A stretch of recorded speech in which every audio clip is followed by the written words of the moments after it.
property tax as opposed to one of our presenters yesterday who seems to be in the marketing department. So I'll stick to tax issues. And I'm going to tell you a little bit about where we are and what we're doing or thinking of doing as opposed to talk about the past. And what I'm going to tell you or point out to you, you probably already know, you just may not have thought about it in the way that I'm going to present it. And I'm not going to use a lot of numbers or a lot of charts and data. That said, I've got some numbers for you, but honestly, these are the only ones I'm going to show. And what I really wanted to point out about this is that these numbers, I'll explain a little bit about what they are, they're very misleading. And these are the third quarter broadband internet subscribers that were put together by this Leichman Research Group. And you'll notice that the ranked number one, being the most internet subscribers, is Comcast. And then the number two is Charter. So the number one and number two broadband providers are cable companies, and number three is AT&T. And combined, those three companies have almost 2/3 of the market. I would suggest that that's not accurate. And why I say that, I'll explain here in a little bit, but this is just a subset, I believe, of the broadband market. Just recently, John Donovan, who's one of the top 4 or 5 executives at AT&T, pointed out that the data consumption has increased 250,000%, and that's since 2007. But he points out an interesting, that most of that is video, and as we've talked about, and the other presenters yesterday and today, people are always talking about video, and that's why we need more broadband. It's all video. That's what's driving it. Because of that, and because of the way we consume video, the second item there is, I believe, that you can no longer measure broadband connections as were in the previous slide. We need to include all forms of broadband, and now that includes wireless, 4G, 5G, and some new things to come. One of our newest products is DirecTV Now, and that is all video. It's basically what you could have got and still can get with your satellite subscription, and you're getting it on your tablet or your phone. Well, that's all wireless, and that's broadband. Does the customer really care about broadband?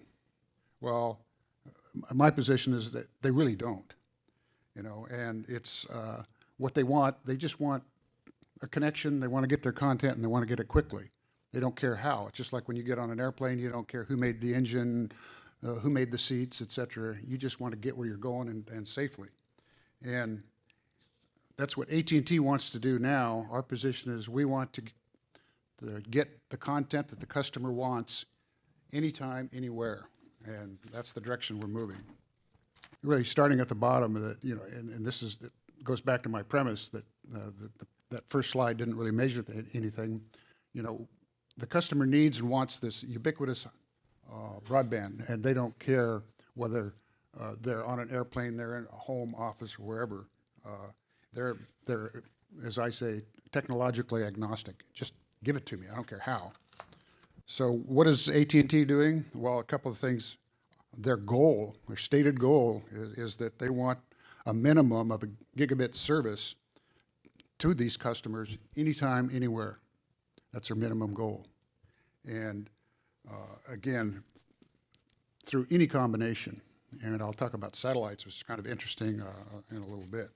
Some of the things that we're planning on doing and the company has stated they're going to do is that on fiber, by the end of 2019, we plan on having 100% fiber connections to 67 metro markets, which would be 12.5 million connections. We're working with GFAST, this new technology, to where we can continue to do this, even using existing copper and coax over relatively short distances. And fixed wireless, we're moving there big time. By the end of this year, we hope to have 400,000 locations active and using it. And as it says, there are 1.1 million by the end of 2020. So fixed wireless is both in urban areas, but especially in rural or semi-rural areas, is going to be a big deal, and that is all driven by 5G. So, and wireless, again, our goal is make 1 gigabit speeds available, and there will be many of them available by the end of this year. So AT&T is being really aggressive in deploying 4G, and a lot of the 4G, as you saw some of the stuff earlier, really becomes a platform for leapfrogging into 5G when we have it. One of our newest products is Air Gig. This isn't really a very good slide, but it's a new technology that AT&T Labs and some others has recently invented, you might say, and this will be out soon, and they'll be actually start testing it. And what is interesting about it is that these field trials that are going on right now, when people said, well, it's going over the power lines, I was a little confused. I knew that you could do internet at home over your power lines, but, well, this really isn't through the power line. It's the field that the electricity creates around the power line. Really interesting. So it travels around the actual copper power line in that field that's created electromagnetically or however it's done. So this is going to be really interesting to watch because you have this huge path that you don't have to go lay fiber or cut down trees. I mean, the power company's already done all that for you. So it's going to be really exciting stuff. The 5G is coming really, really fast. Admittedly, it's not everywhere, and it'll be a while, but we're doing a lot of field trials, and some of those, 14 gigabits already. This year, here in Austin, the AT&T Labs is doing some 5G trials with video. So by the end of, what is it, by the end of 2017, we again expect to do a lot of 5G. So all this stuff is broadband, you know, and most of it's wireless. So it's not the traditional fiber or copper lines. Just threw in a couple of little things here about property taxes, and you know, the question comes up with all this stuff happening: is it going to change or put pressure on earnings, cause more competition? You know, recently read this article, and it says that you know, Verizon and AT&T are going to lose 9 million customers to cable operators by 2018. Well, that's going to hurt earnings. So, and there's other quotes here too about the cable company entering into and taking away our customers. So, what are we going to do about it? Well, you know, with all this pressure on revenues and earnings through a lot of the merger and activity you're seeing, we got to find new sources of revenue, you know, from this infrastructure we have. And surprisingly, advertising is, as you know, Google and a lot of these other people already do, we have to find a way to get advertising. And one of the interesting things that we're already doing now with DirecTV is they have this technology. It's called addressable advertising, and the algorithms say that, oh, you're in Billings, Montana, and you're watching such and such a show. You might be interested in such and such a kind of product, and we have an advertiser for that. And that little market right there in Billings, Montana, gets this advertising, and no one else in the country does. So advertising is becoming very, very, very important.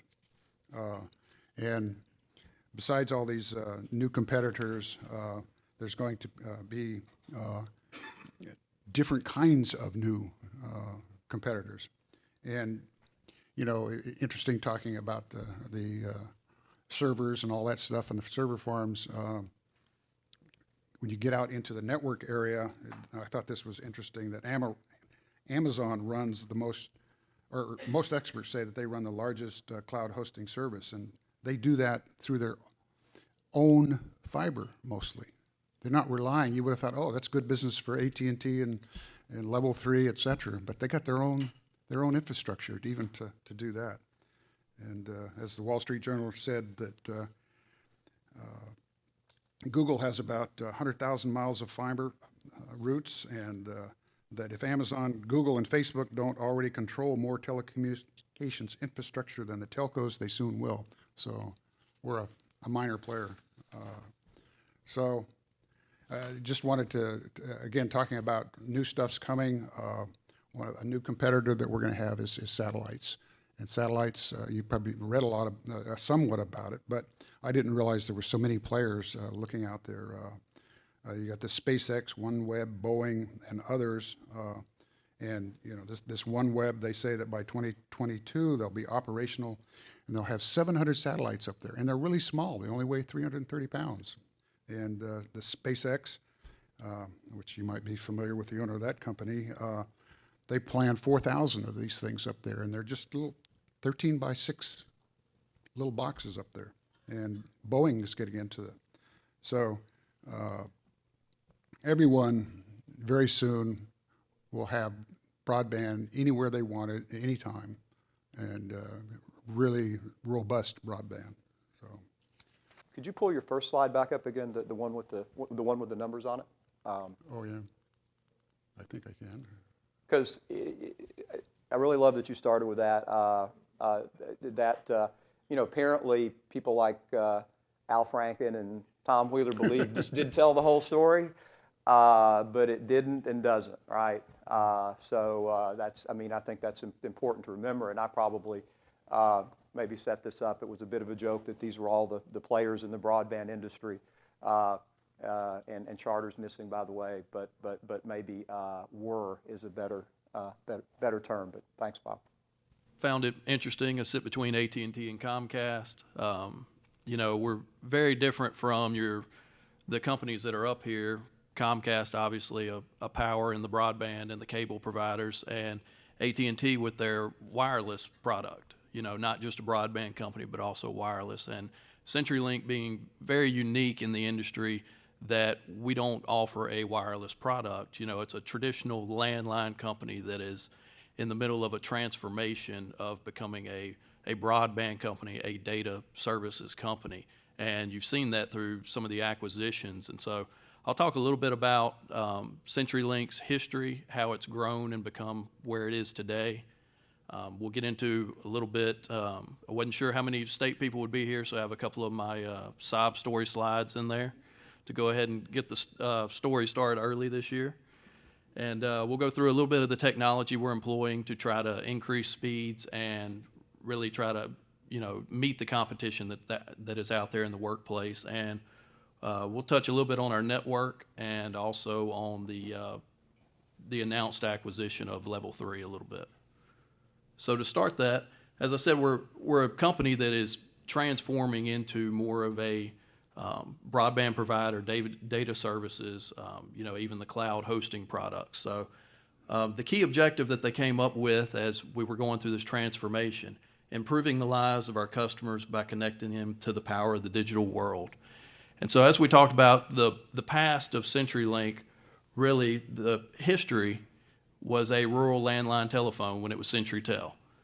Growing through acquisitions of Embark, Quest, Savvis, and then the recent Level 3, you've really seen a shift from that rural landline telephone company to one that is in some more of the metro and urban areas. So this slide just kind of illustrates a little bit about, we're a player in suburban America. We're becoming a major player now in some of the metro areas in the country as well. That kind of sets up this next slide that I'll have. It's a commercial we recently released, and I've never been real big on some of the ads we've put out, but this next one I think really tells the story, gives a little bit about what I'm talking about, the rural and the metro. You got those eyes staring to my soul. After becoming one of the largest broadband companies in the country, I've had my time in the sun and now I gotta go. after expanding our fiber network coast to coast, after 80 years, these are the places we call home. Can I call you home? We are CenturyLink. You be mine and I'll be yours.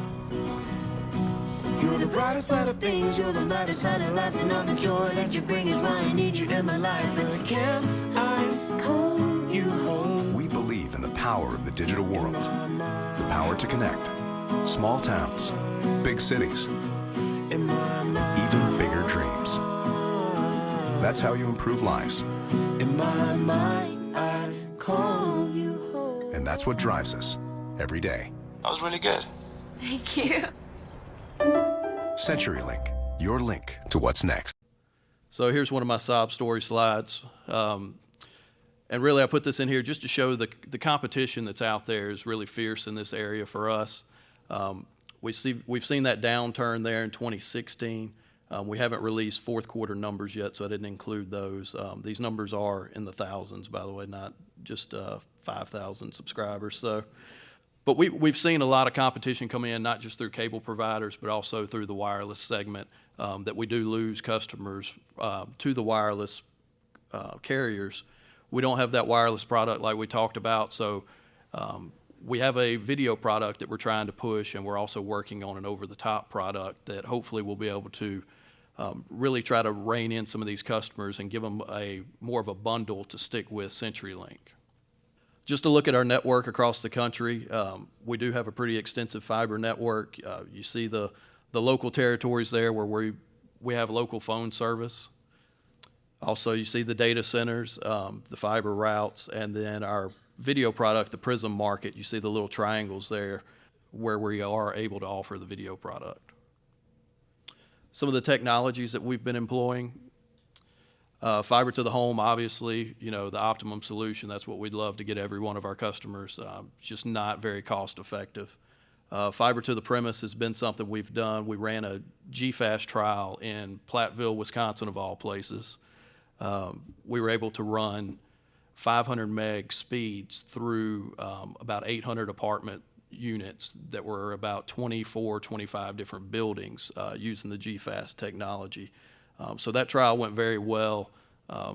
Bright future there for us, hopefully, to be able to use the copper networks and the coax that are in some of those MDUs and be able to get fiber to the building and then push the speeds over the copper. Same with pair bonding, vectoring, VDSL2, really looking at, we've got the fiber run into these areas, but very, very costly to run fiber actually to your home. So we're using these technologies to be able to push higher speeds over our copper network. Certain distances come into play there, how close you have to have the copper, that last mile, how far is it to the home to be able to push those speeds. We've got a couple of stats on it that vectoring, we're able to deliver 40 megabit speeds if we can get within 8,000 feet of our CO or a cabinet where the fiber's running the two. So if you can be within 8,000 feet of that, we can bump you up to a 40 meg speed, which for a lot of these people in some of these areas, that's a good speed for them. Obviously, in your metro areas, we're trying to run the 1 gig, and these are some of the larger cities, including Platteville, Wisconsin, where we ran the GFAST trial, so it fits in well with that list of cities. And then the CAF2 program, the Connect America Fund, is something we're actively involved in right now. We accepted funding in 33 different states, back to our rural roots. The 10 megabit speed, download speeds that they're trying to get out in those areas. We're using that fiber network that we have and those technologies we just talked about, try to get those customers up to that requirement that the FCC put out there. But as a company that relied on a lot of federal USF funding in the past, we're now becoming a major player in the Connect America Fund to try to keep those revenues coming in. And then looking towards the future, we announced the acquisition of Level 3, which is to close later this year. Really going to help us increase our network. And as we've talked about in some of the other presentations, and we've heard, the backhaul there for wireless carriers and stuff, CenturyLink really wanting to be a player there and having the pipe and having the infrastructure in place to help carry this data that keeps growing. And this is just a forward-looking slide that was released after we announced the acquisition. Shows you a little bit about what the network will look like after the close. So as you can see, one that was not in the slide earlier that we showed, a lot of international presence comes with the Level 3 acquisition. So really another transformative acquisition for the company, making us more of an international player and also helping us from a enterprise customer standpoint here in the United States. So I figure I would just give a broad overview of the things Comcast is getting into these days, some of which you've already heard from other presenters this week or other news sources. But before I start, we did come out with earnings yesterday morning and figured I'd just touch on a couple things that that I thought were interesting out of that. Had our best year in almost a decade.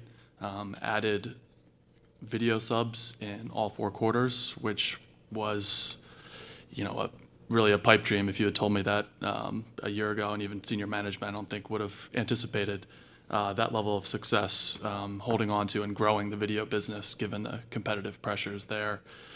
Continued to add high-speed data customers at a very healthy clip as well, and the churn was down significantly in all product lines, which is really surprising given the current competitive landscape. Or probably driving some of those is the investments that have been made. CapEx was up significantly, close to $8 billion just in the cable business, excluding any of the NBC or Universal content stuff. And we were able to drive ARPU up by $5 a sub from 146 to 151, which again I think is a little surprising. Some of that is probably necessary given the increases in programming costs and investments, but remains to be seen if that's a trend that we can continue to take advantage of. So the first major change coming in 2017 is the wide rollout of DOCSIS 3.1. Currently in trial in 4 markets on a limited basis. I think it's in Chicago, Atlanta, and a couple other places. You will notice the $70 price point, which very, very similar to another company's pricing model.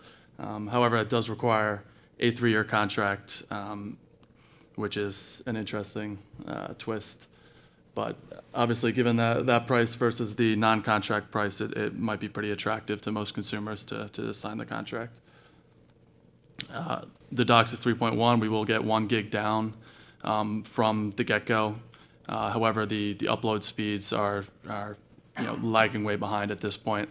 For obvious reasons, I think all the engineers were focused on getting the gigabit download speeds for the initial rollout for marketing purposes.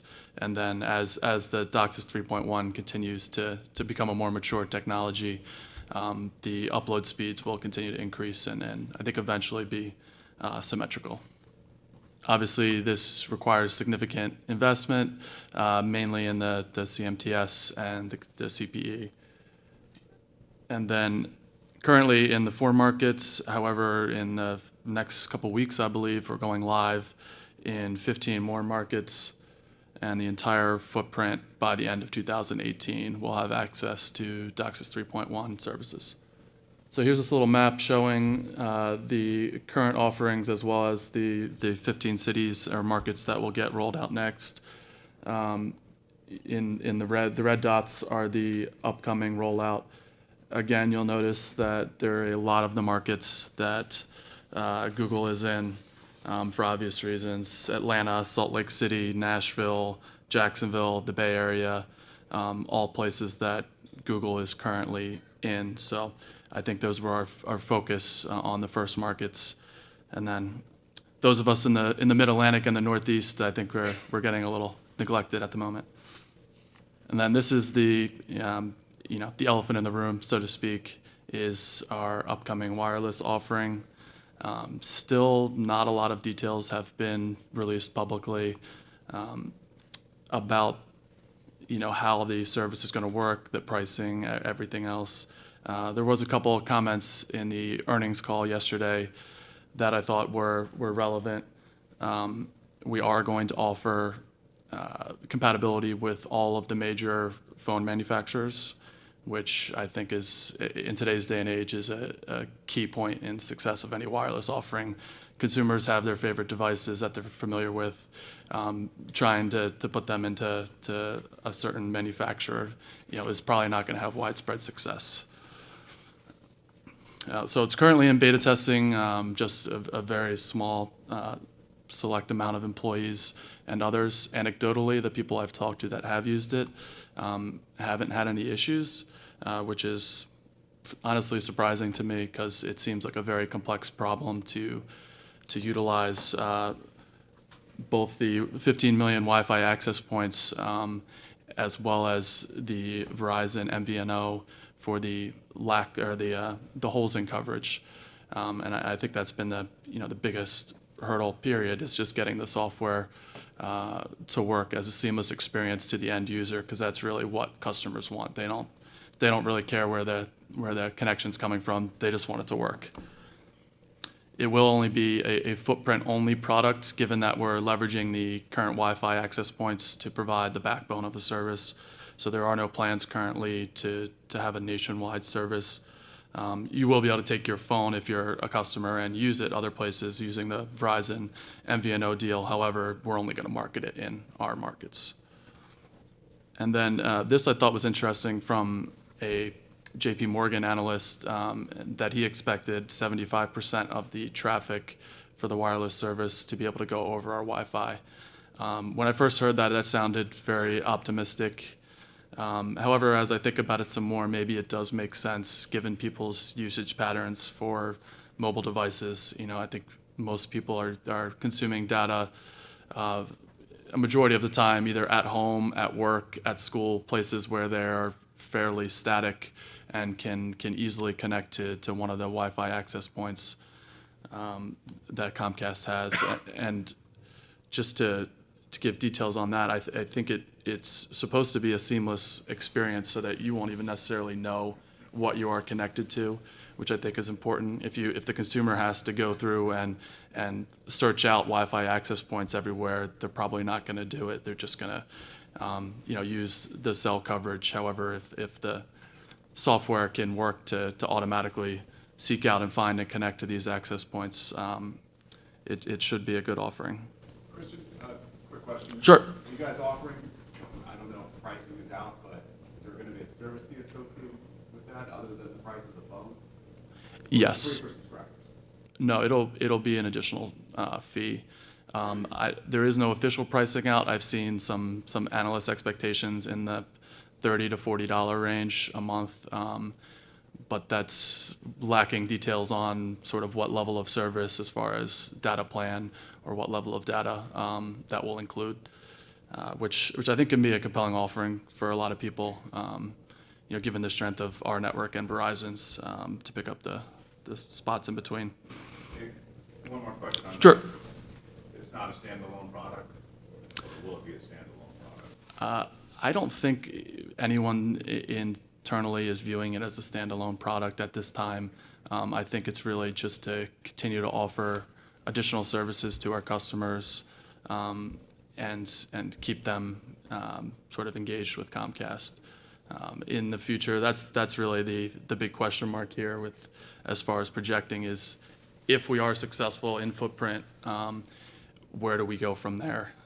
And that's where a partnership or a merger with one of the other companies in the room could make a lot of sense. We obviously have, as the industry moves to 5G, the density requirements are very high. That might be an opportunity in the markets we're in. However, to try to build out that kind of network out of footprint would be astronomically expensive. So it could definitely make sense to partner with a wireless company, but that's just all my speculation. I think, in my opinion, I think they're trying to see how this rollout works first on a limited basis to see if cable can finally make wireless work. We did get voted for the second or third year in a row America's most hated company by J.D. Power. So, it could be a tough sell to certain customers who obviously have I feel a lot of customers have a much more personal attachment to their mobile device than maybe their TV or their internet service. So it could be, just from a psychological standpoint, a tough sell to customers unless it's a really compelling product. And I think that's why we've seen it take so long to get to market at this point, is I think they want to get it technically right, and it needs to work from day one. If their early adopters or tech reviewers come out and say this service is spotty at best, you could probably bury it from there. So just wanted to touch quickly on a home experience product, or not product, but experience that was just announced at CES a couple weeks ago, that will be offered to pretty much all of our customers. So it's a smart home networking that will be run through the wireless gateway and router that is in the customer homes. And really it's designed to be a seamless experience for everything that's connected in your home. So just from even getting the router, you'll be able to plug it in, scan a QR code, and be up and running. So it won't even necessarily require a truck roll, which is also obviously a big benefit. You'll be able to add self-configuring Wi-Fi extenders for people who have issues with larger homes or just portions of their home that don't get a good connection. Literally take it out of the box, it'll self-configure with the router and extend your service to anywhere in the home or premise that you would need. And then you start getting into some of the cool features. It'll integrate with the X1 voice remote. With any device, you can also connect to the network. Currently, that's a number of products: home lighting, door locks, the home security, the Nest thermostats. Ultimately, you'll be able to speak into your remote control or maybe even to a wireless device and control everything in your home that way. Similar offering to or as the Alexa and the Google products.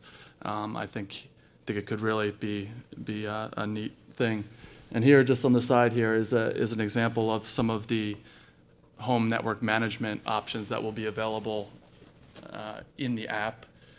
You will have a profile for every device in your home. So if you have your kids' iPads or phones on there, you can set up rules for their access to the network. If they have homework time or bedtime, you can easily set just a daily rule that at 8 p.m. their device access is cut off. And that way you don't have to confiscate devices or really worrying about keeping up on top of them. And this will be a no-cost sort of upgrade. It'll be available very shortly, and it is backwards compatible with the current routers that are in the home as well. So we'll have 15 million devices in the home by the end of 2017. And this is just another thing, obviously with no cost, it's not necessarily driving revenue by itself, but I think the focus at Comcast has been to provide more value to the customer in addition to just the basic video services and broadband speeds, which now a lot of companies can offer. If you can offer a compelling suite of products that makes your life easier and just works out of the box, I think that's a value add to most customers. Some of the further developments in the industry or at Comcast, our X1 platform has been a huge success and is probably a lot of the reason why we were able to add video subs and reduce churn. It's just leaps and bounds better than what the old blue menu bar guide from the Motorola box days that were around for a long time in the cable industry. And so we're up to close to 50% penetration on the X1 and project to be around 65% by the end of 2017. We've also added Netflix integration, which was a very interesting move at the time. I think, again, just being able to offer customers a more seamless experience. They don't have to mess around with dongle or anything else if they want to watch their Netflix shows such as House of Cards. To be able to do it through our device and using our remote, I think helps us still have the ultimate control over the customer contact, which should be important going forward. I'll touch on this in a minute. That one got a little out of order. We did sign X1 licensing deal with our friends at Cox, as well as the two Canadian companies, Shaw and Rogers. This won't drive any material revenue. However, it does provide a couple opportunities, as far as subsidizing some of the development costs and maintenance costs of the software. It'll also give sort of advertising and marketing opportunities out of market in the future by having our operating system in a number of homes. And then there is a new X1 box coming out later this year that will enable 4K HDR content, which I think is pretty exciting. It'll be probably one of the the initial offerings in the the traditional television service world to offer this type of product. And again, with the new router, you'll be able to take out, to get the X1 box shipped to you, take it out of the box, it'll automatically configure with the new router, be completely wireless besides power, and it should just work. And then the one last point I wanted to touch on is we did roll out terabyte data caps to the majority of the country in our markets. I think this is just a network management thing. Obviously, people don't like data caps, but it was over, I think it's 99% of our customers currently are under that amount. It's really the super users that are driving that type of data cap. And we do offer some unlimited plans, however, just it requires an additional fee. And I think much like what wireless went through in the data side, as data became more and more important, I think you're going to see the cable industry go that direction of stratifying customers to put them in the place that really their service requires. So if you're a huge user of data, you probably do need to pay a little more for truly unlimited. But for majority of customers, even streaming stuff constantly, I mean, a terabyte is a ton of data still. But I don't think that these types of limits are going to go away. One other thing to touch on, we are doing some limited fiber to the premise installations now for new construction only, really, or business applications. There are no plans to roll that out really network wide, which is probably expected given the speeds and other services we're able to offer. Christian, thanks. Good stuff. And Joel, so what's Cox up to? Can I pretty much just say ditto to whatever Christian said? Adds 6 months to a year, except for going wireless. We've tried that. I'll talk about that in a minute. Try that. All right, so let me just give you an overview. We're a private company, so a lot of the stats that people have been talking about are not really available to the public. So maybe my presentation will be a little bit more general. But the company was started back in 1898 by a guy who was the governor of Ohio. Started as a newspaper company. In 1962, we got our first cable systems, and it was interesting to look up where. It was like in Oregon and I think Pennsylvania, like ones that we're not in right now. Probably wish that we were. We are the third largest cable provider, but we're a little fleck compared to the other ones that you saw on the screen. So we like saying third, but it's a very distant third. And we serve about 6 million subs. The secret to the company's success has just been the fact that they keep on trying to figure out what the newest technology is, and they've done a good job of adopting it in a timely manner. So, started as newspapers. When radio came out in '29, we started buying some radio stations, and now we have about 70 of those. Got into TV in '48, 62 cable, and this is something that is still very successful for us today. In '93, we were the first cable company that started offering telecom to businesses. And our Cox Business Services now makes up about 20% of our revenue. So we got in there early, and it's been a pretty good growth business for us. In 2011, we launched home security, and again, ditto to what Christian was talking about. And that has been something that's been very successful. My understanding is that we think we'll be like about a top 15 player in that space in the next 5 years. Not all successes, and I kind of thought about this afterwards as I was putting this together. I didn't put the fact that we actually got into the wireless business in 2010, spent over $1 billion doing it. Kind of seemed like an ill-conceived concept at the time. We were launching 3G networks when people were moving over to 4G at the time.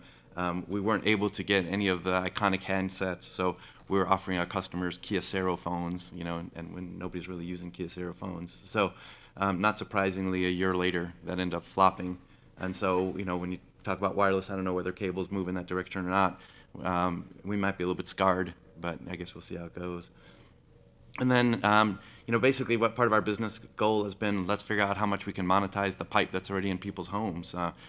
An aspect that we're getting into as well is connected healthcare.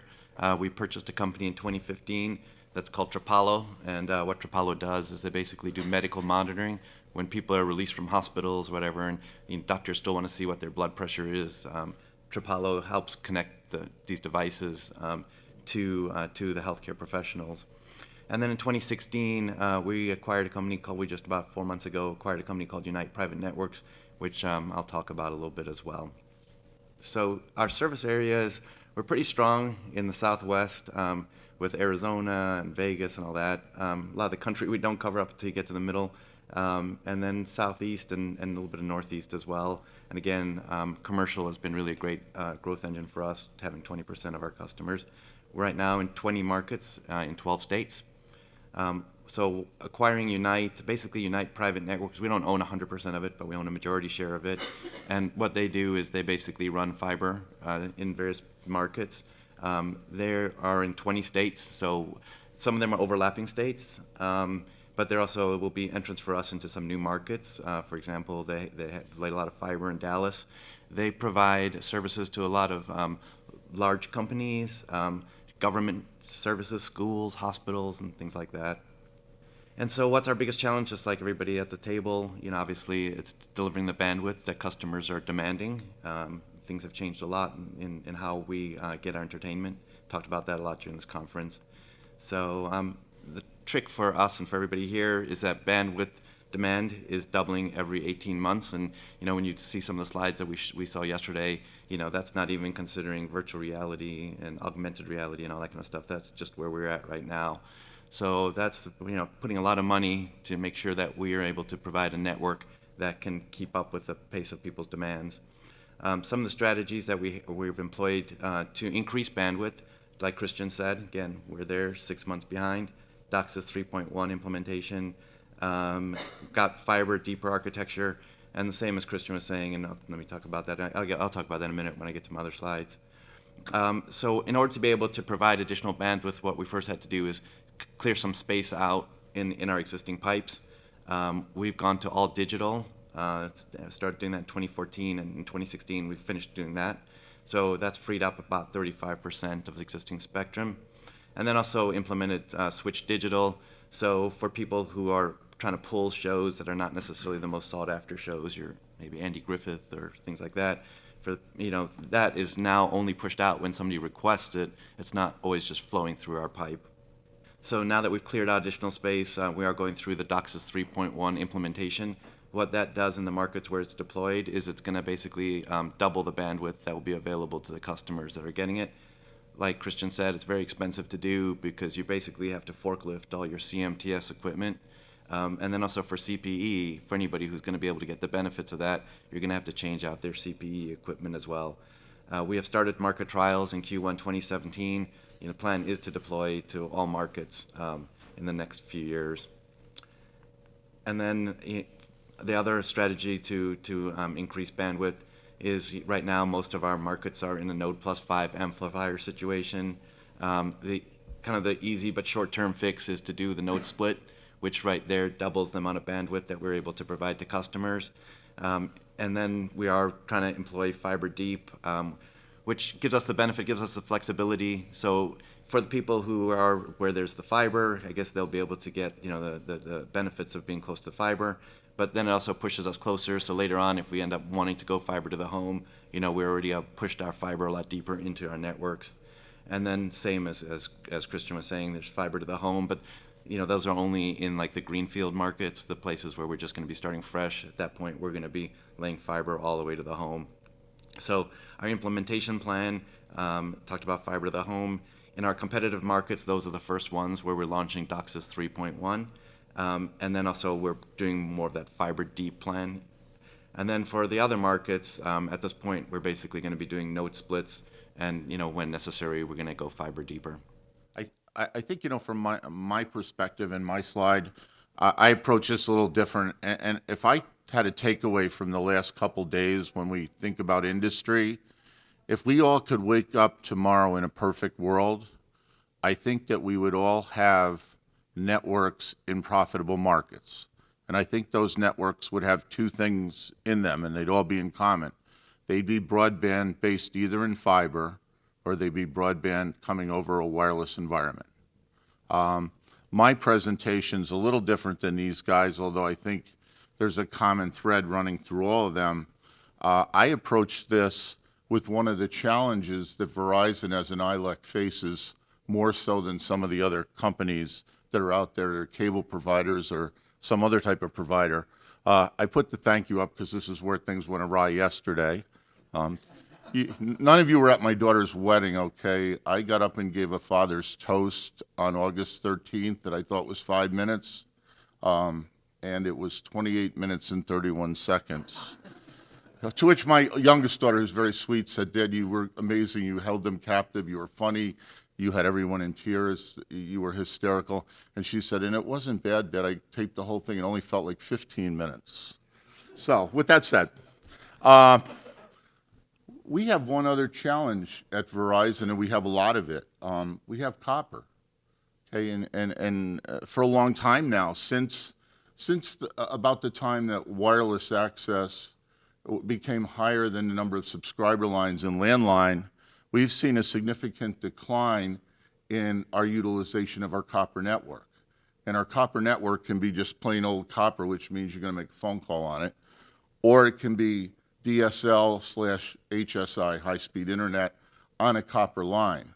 So while we face the challenge of trying to deploy a great wireless network and trying to build out an equally great broadband fiber network, we also have this copper network and a universal service agreement that we're responsible to continue providing the service for in terms of a phone call. So what you saw between those years is a loss of 60% back around of the access lines are being utilized just around 2000 to today. That number is about 8%. 8% of an access line. So those big trunking lines out on the road, if you could cut them open and look at them, or go into one of my buildings and look at what terminates on a frame, you'd see 8% of the lines are alive and the rest are just sort of hanging out there. And that number isn't going anywhere but down. So here's a Verizon neighborhood when I started. So I'm a dinosaur, I guess. The dotted lines in this chart just show a copper line going from the central office to all of our customers. And we were a regulated monopoly. And basically, or we'd come out of being a regulated monopoly about the time I joined the company. But we were basically a company that relied very heavily on our copper network. Copper network was terrific for 3-minute phone calls, not so terrific for anything else.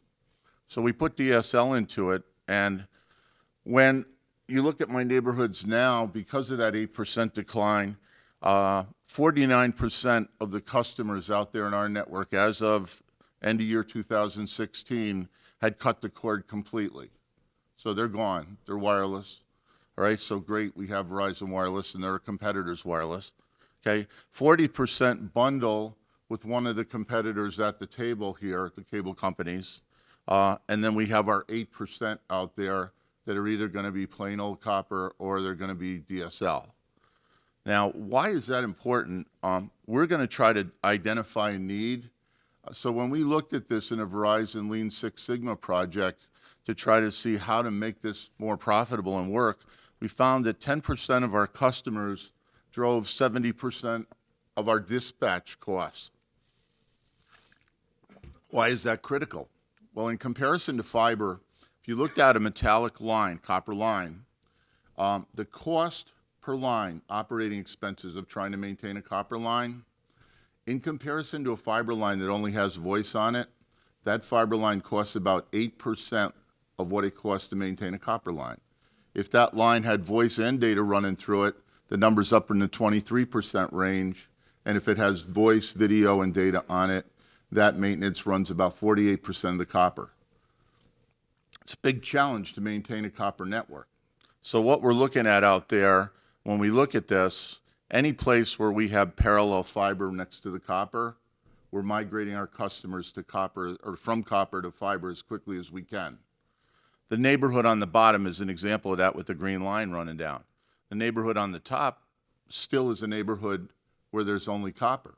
So the option is copper, go to a competitor, or wait for them to cord cut and move on. Now, so when we do fiber migration, if you look at the home on the left is a copper-fed home with a line in. The home on the right, which is where we're trying to go, is a fiber-fed home. So where we can do it, we're migrating the customers. One of the biggest projects we have going right now, it's in its infancy, is in the city of Boston. So watch that market very close and how successful we are with that migration in a very strong real estate market and a growing market. Over 5 million customers are better served by this transition. When we look at our dispatches, because of this transition in the areas where it's been done, the dispatch, which means truck rolls, which means troubles, which costs a lot of money in terms of employees and in terms of going back to the same 10% of the lines that's caused 70% of the cost, those dispatches went down 85% when we did the transition. So that's a good business case. Makes a lot of sense. I think it was Steve that brought up, it was either Steve or Kristen that mentioned taking advantage of the Connect America Fund. A lot of times you'll see when we're in an area, we get criticized because we don't. We can't make business sense at the levels that that fund is set to deploy fiber in those rural areas. Okay? Just, you have to commit to a contract and you have to commit to network statistics that we couldn't maintain for the money that's offered to do that. So anyway, where fiber's built out, over time, most of the copper will be eliminated. So our goal really is to have a neighborhood like that. But you see the first house and you see the CO, there is an alternative for those people that don't want to be on the fiber network, and that's a fixed wireless solution. When you look at what we're looking at going ahead, it's the obvious, and it's what I said at the top in the common thread. The future network, or the network of now to get to the future, is really pretty much solely a wireless and a fiber broadband network. And the network to the left of that, which will still have some of that within our network, is the legacy network, the copper network. So what happens in copper-only areas? Well, at least for now, copper-only areas will continue to be served with copper and DSL, or they'll end up being on some sort of fixed wireless product. And the only way I think that that will change is if a competitor serves that market, or if those CAF funds that are out there become a better business case for the company. But going to a rural market, you still put a cable a mile down the road just like you do in an urban market. There are a lot more cows in the neighborhood that's in a rural market, and a lot more units and dwelling units that you can sell to in the one that's in an urban or a suburban market. So from a business case, the urban market and suburban markets are easier for us to serve. Access to, type, and timing of going to broadband migration, that is simply a business decision. So putting this in context, and I don't have to do this again, I think I put it up there 3 times yesterday for effect. You know, this goes back to the point of all the things that are going on in this business are all very expensive, and they carry great risks with them. But to be a player in this, whether you're a cable company or a satellite company or you're Verizon and AT&T, involves a tremendous investment in CapEx and a commitment to it. And our CapEx also includes maintaining that copper network for the time being. So there's a lot of challenges out there, and you take a lot of risks, and the rewards are usually down the road. It's that business case and it's time value of money all over again. So that's my little 28 minutes and 31 seconds. Thank you. Thanks, Jim. And I think one common theme, it's you know, for all of you, it's go long or go home, right? And some people said that yesterday, but it is, and all in different ways. I want to thank everybody for, you know, we had the same panel last year, and nobody rolled out their slides from last year. Everybody's just got a new show. There's so much change, and these gentlemen should be complimented for that, and really good. So open to questions now. I got one for Christian. What's Sure. What's the speed difference or the capacity difference between DOCSIS 3 and 3.1? What's the improvement? It is quite significant. I think currently we're offering up to 500 megabytes on the current DOCSIS 3. However, that's a very expensive product, I believe. I think most of our customers are in the 50 to 150 megabyte per second range. So you're seeing a significant increase from that to the 1 gigabyte. And then the other product that I failed to mention on that map, the Gigabit Pro, is 2 gigabits currently that we offer, but that's a fiber to the prem only product that's really for not a widely marketed or adopted service. So, How much is that? it's $300 a month What plus about- yeah. plus an installation fee. See, in Atlanta, they've advertised that they're $299. Yeah, right. 95. Yeah, $299.95. I have one question. Yesterday, when Ian was talking about 5G, he mentioned something about, I think he called it slicing, where part of the 5G thing is if somebody needs a high bandwidth solution at a certain point, they can use it. Otherwise, they can drop down and only use, a small amount. I haven't seen that in, fixed broadband world. Has anybody else seen that? Because it seems like it, in some ways, it solves some of the problem of, bandwidth, being able to just use what you need when you need it. If you need more, you can do it. Have you seen that in the fixed broadband world? Has anybody heard of that? Because I haven't. I'm just wondering if... Yeah, I haven't seen it in at least the products I've come across at Comcast.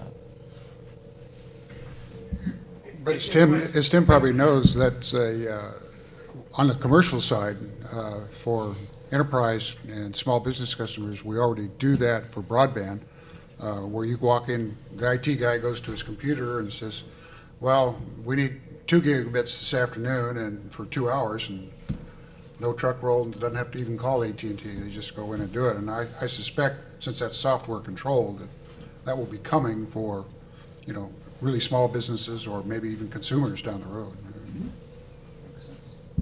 My personal experience, when I had like the $35 fast or DSL internet in my home, now I'm paying $70 for a 1 gig service. So where does the cost versus the benefit, is there, I'm just trying to compare, what it costs to lay the last mile fiber versus the benefit you get out of it. Is there, you guys have any kind of statistics on that? I think the question is justify your pricing. Yeah, just that, you pay $75 for a gig service? Broadband. I don't think I want to get into the costs, but I would direct you, in terms of your question, I think that's, when you look at the Boston build that's going on, and we're really excited about it, we think it is the real future of a Fios and a fiber build. And I think what you're going to see, because what we learned the hard way, I think, in some of the cities we were at, it wasn't, everybody talks the last mile. Well, the last mile in an urban area where you have multiple dwelling units and they're already pre-existing exclusivity contracts with landlords, can't get into buildings that you're going past. The solution, I think, that we're looking at very seriously in that 5G world is to have the fiber, the trunking going down the road and making the contact inside with a fixed wireless product.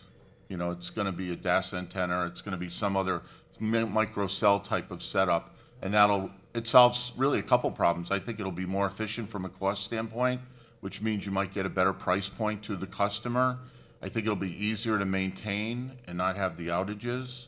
And I think it solves that solution of how difficult it is to get into and out of a lot of properties, and to avoid taking up additional space in dwelling units, and in some cases are very small to begin with.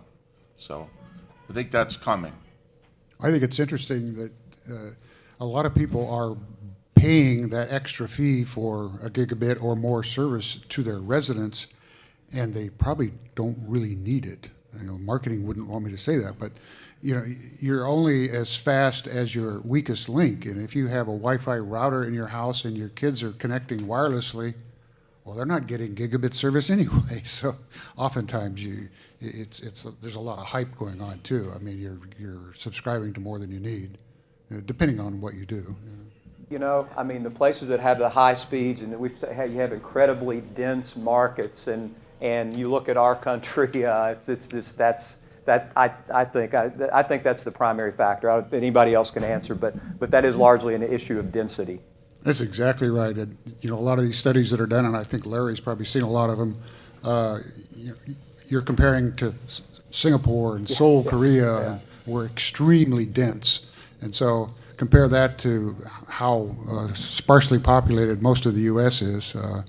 And part of it is government regulation and government's willingness to facilitate and put priority on that too, because we can't just go out and do stuff. We have to get permission. I'd like to thank our panel members who did a great job, and Woody Allen said that 80% of success is simply showing up.